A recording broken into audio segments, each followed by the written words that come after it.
रीवा में ट्रेडिंग के नाम पर 31 लाख की बड़ी साइबर ठगी का खुलासा हुआ है। रीवा के चोरहटा थाना क्षेत्र के बहुरी बांध गांव के युवक से फर्जी ट्रेडिंग कंपनी ने निवेश के नाम पर 31 लाख रुपए अलग अलग खातों में जमा करा लिए। भरोसा जीतने के लिए आरोपियों ने स्टेट बैंक ऑफ इंडिया की मुख्य शाखा के सामने 10 लाख रुपए नकद भी भिजवाए। फिर मुनाफे के नाम पर 13 लाख से ज्यादा की प्रोसेसिंग फीस मांगने लगे। शिकायत पर चोरहटा पुलिस ने साइबर टीम की मदद से इंदौर के विभिन्न इलाकों से 9 आरोपियों को गिरफ्तार किया। इनके पास से 3 नोट गिनने की मशीनें, एक नेक्सॉन कार, 51,000 नकद और 15 महंगे मोबाइल जब्त हुए हैं। पुलिस का कहना है ये एक बड़े अंतर्राज्यीय गिरोह का हिस्सा हो सकता है। बाकी आरोपियों की तलाश जारी है।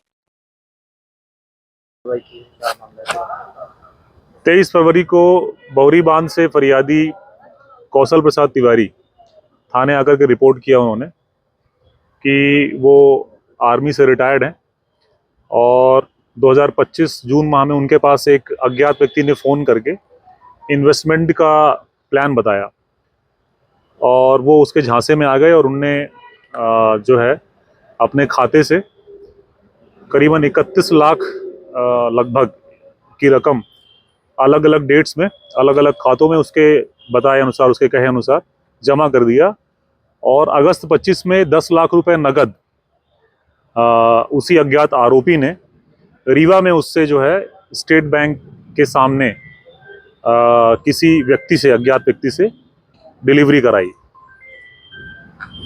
जब तक फरियादी को ये आभास नहीं हुआ कि उसके साथ धोखाधड़ी हो रही है, उसको ये लग रहा था कि वो इन्वेस्ट कर रहा है और उसको वापस पैसे मिलेंगे। लेकिन जब उसने अपने पैसे वापस मांगे तो आरोपी ने ये कहा कि प्रोसेसिंग फ़ीस देनी पड़ेगी और प्रोसेसिंग फ़ीस के नाम पे फिर उसने अभी तक उसको लटकाए रखा और फिर से 13,30,000 रुपए की रकम की मांग की। और तब जाकर के फरियादी को ये आभास हुआ कि उसके साथ धोखाधड़ी हो गई है और तब उन्होंने पुलिस को सूचना दी। तत्काल FIR दर्ज की। उसके बाद वरिष्ठ अधिकारियों के निर्देशन में 2 टीमें बनाई गई, जिसमें साइबर सेल रीवा की टीम थी और थाना चोरहटा की संयुक्त टीम थी। दोनों टीमों ने रीवा और इंदौर में अलग अलग स्थानों में दबिश दे करके 9 आरोपियों को गिरफ्तार किया है। सभी से पूछताछ के बाद मामले का खुलासा हुआ है और सभी को आज न्यायालय में पेश किया गया है। सर, ये किस तरह का इन्वेस्टमेंट कर रहे थे और किस तरह से ये झांसे में आए थे? ये जो है कोई वाइडन नाम की ट्रेडिंग कंपनी का झांसा दिया, चूंकि जो फरियादी हैं वो ट्रेडिंग से इतने अवगत नहीं है और उनको पता नहीं था, तो वो आसानी से उसके झांसे में आ गए और उन्होंने उसके कहे अनुसार अलग अलग बैंक खातों में राशियां जमा कराई हैं। सर, पुलिस ने मसरूका जब्त हुआ है, कितने पैसे पकड़े? अभी तक जो है हमने, क्योंकि ये साइबर क्राइम है, इसमें एक लंबी चेन हमको मिली है और हमने कुछ पार्ट को कवर कर लिया है। अभी बहुत सारी इसमें इन्वेस्टिगेशन बाकी है और जो खातों में राशि जमा हुई है उसके लिए हमने बैंकों को पत्राचार किया है और साइबर सेल के माध्यम से हम उसको भी रिकवर करेंगे।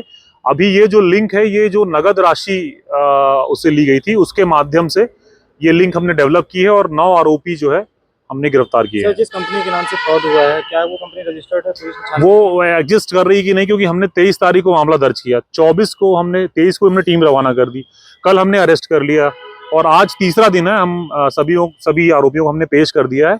इन्वेस्टिगेशन बहुत ही शुरुआती दौर में है और हम इसमें पूरा अंतिम जब प्रपत्र जमा करेंगे तो हम सारी चीजें क्लियर कर पाएंगे। इंदौर में सर कहाँ से पकड़े गए, कहाँ के रहने वाले? इंदौर में अलग अलग थाना क्षेत्रों से पकड़े गए हैं और उसकी डिटेल अलग से प्रेस नोट के माध्यम से जो है आप तक पहुंचाई जाएगी। कितने आरोपी थे अभी, कितने? देखिए, इसमें क्या है कि आरोपियों की संख्या जो है वो बढ़ती जाएगी आगे भी, क्योंकि जैसे जैसे विवेचना आगे बढ़ेगी हमें नए नए जो है इसमें बैंक अकाउंट्स मिलेंगे, उन अकाउंट्स के होल्डर्स मिलेंगे और इसमें आरोपियों की संख्या बढ़ेगी। तो अभी ये बता पाना अभी संभव नहीं कि कुल कितने आरोपी हैं। बड़ा स्कैम खुलासा हो गया। बिल्कुल, ये बड़ा स्कैम इसलिए है क्योंकि इसमें इस साइबर फ्रॉड में बैंक खातों में डिजिटली पैसे जमा कराए गए हैं और इसमें नगद भी लिया गया है, तो नगद राशि भी जमा कराई गई है। कब से कर रहे हैं सर, कुछ बताया?